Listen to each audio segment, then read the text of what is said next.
do's and don'ts in behavior therapy, what to do, what not to do, what is good, what is not good for behavior therapy. It's a kind of synthesis from all these 2 days.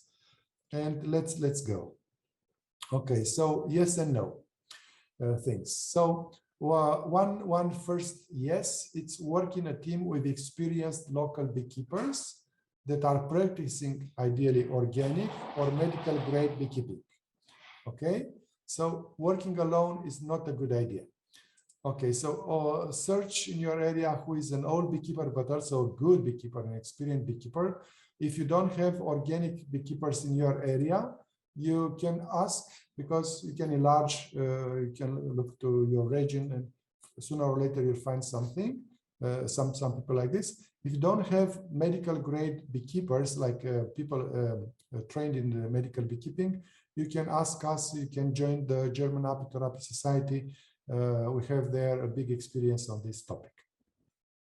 Second, yes and no, work with the local medical doctors, especially the ones specialized in pneumology, like lung diseases, otorhinolaryngologies, like nose, ear, and throat diseases. Then immunology and neurology, especially these specialties. But of course, with behavior, we can reach many other parts of the body. So, but this would be like the most important ones. And then the other idea is to work alone, to say, oh, I don't need the doctors, I'm so good. Why to get in trouble? Why to maybe pay the doctor a commission or some benefits? So working alone is very, very bad idea.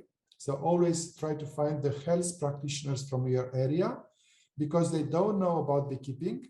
They know very less about beekeeping, but you know about beekeeping. You don't know about the health, they know about the health. So it's a team cooperation, it's an experience exchange, which can be very, very fruitful. Also, I'm extending a bit the slide with another idea. You can also work very well with the local pharmacists, because the local pharmacists can help you to make a tincture, an extract, suppositories, ovules, and so on, all these kind of preparations, which can be used as adjuvant to beehive air therapy. Another yes and no. Get as much as possible information on beehive air therapy through courses, workshops, reading scientific articles, speaking with beehive air therapy practitioners from your area, country, or continent. So get as much as possible information. And luckily, we have created this group in WhatsApp group on beehive air therapy. And we are already, I believe, 160 people or more from many, many countries. So we can share our experience very well in this group. So staying alone and saying, I know already everything, it's a proof of ignorance. And it's also usually ignorance goes together with arrogance. And both are enemies of knowledge. So don't stay and don't think that you learn everything. And by the way, in my case too, let's say I'm in apitherapy for more than 30 years. And I'm still learning. Almost every day I'm learning new things. So the bottom of the knowledge recipient is never to be found if you continue to work. Okay, now another very big yes is frequent control of your beehives, like at least once a week. In the weekend, for example, when you have no customers in your beehives, then you can control your beehives. And the beehives must be very strong and very healthy. So if you do not check your beehives regularly, the bees may get some disease like varroa or nosemosis or any other disease, chalk brood and so on, and then they will suffer. And when they suffer, this is not good for beehive air therapy. Then another one, also related to beekeeping.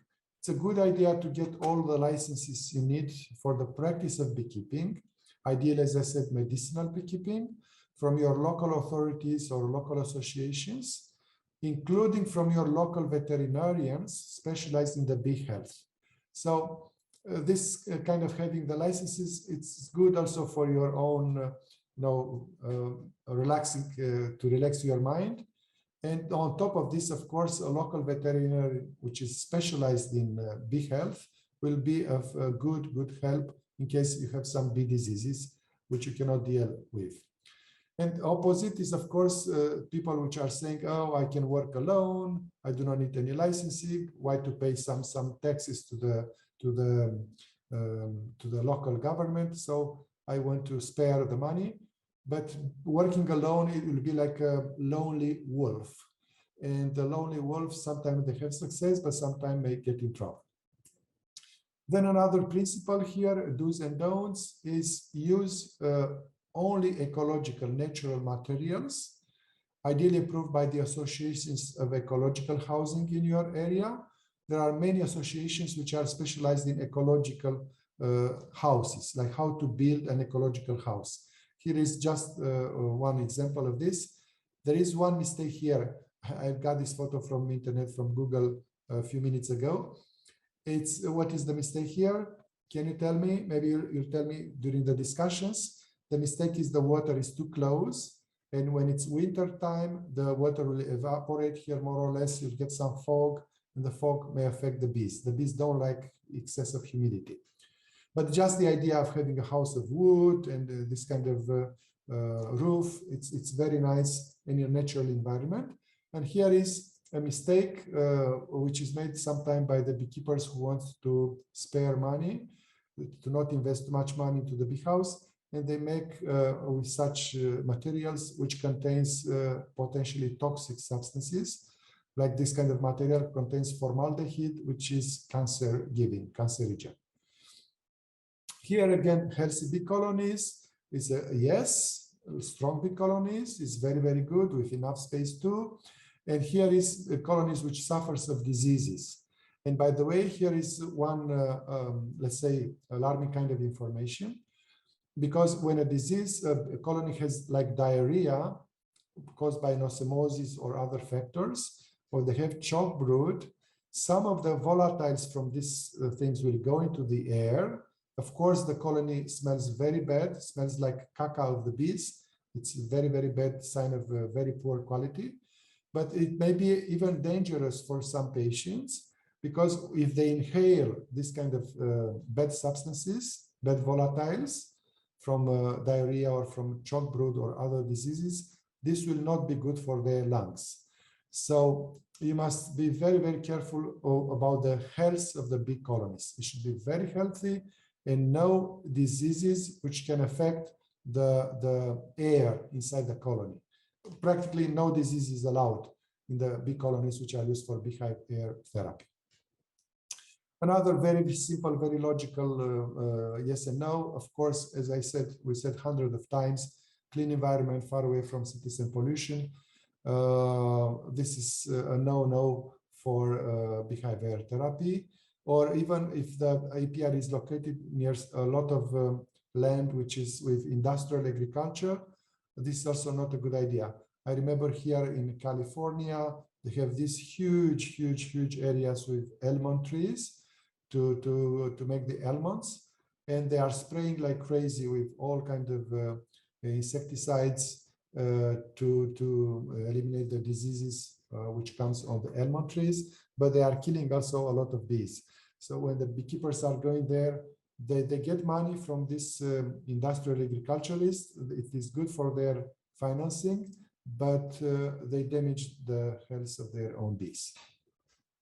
Now, another important one we discussed also too, but just let's see images. An area where there are a lot of medicinal bee plants around the apiary, especially aromatic plants like sage, lavender, thyme, basil, it's a very good one, or peppermint or mint. You can even plant these plants around the apiary. This will be good at least for the young bees, because they will go closer to these plants and they will bring a lot of aromatic substances into the colony. And this will help the bee colonies to be healthier. And also the beehive air will be richer in aromatic components.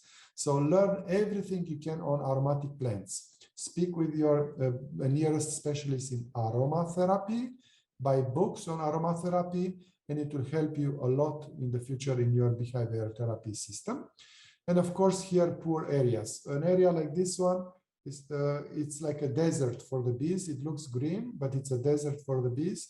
and it can even be dangerous because when the corn it makes some flour. It's a special flour of the corn. The bees may go there to get pollen from this corn, and if this crop was sprayed with insecticides, this may be very bad, very toxic for the bees. Like they use glyphosate, neonicotinoids, and this is very dangerous for the bees. Okay, so and the last slide here, it's like the yes and no again. So try to get modern medically approved Beehive air devices, which are approved by the local doctors, by the health department in your country, in your area, and try to avoid these kind of old devices. So this was, in short, about do's and don'ts.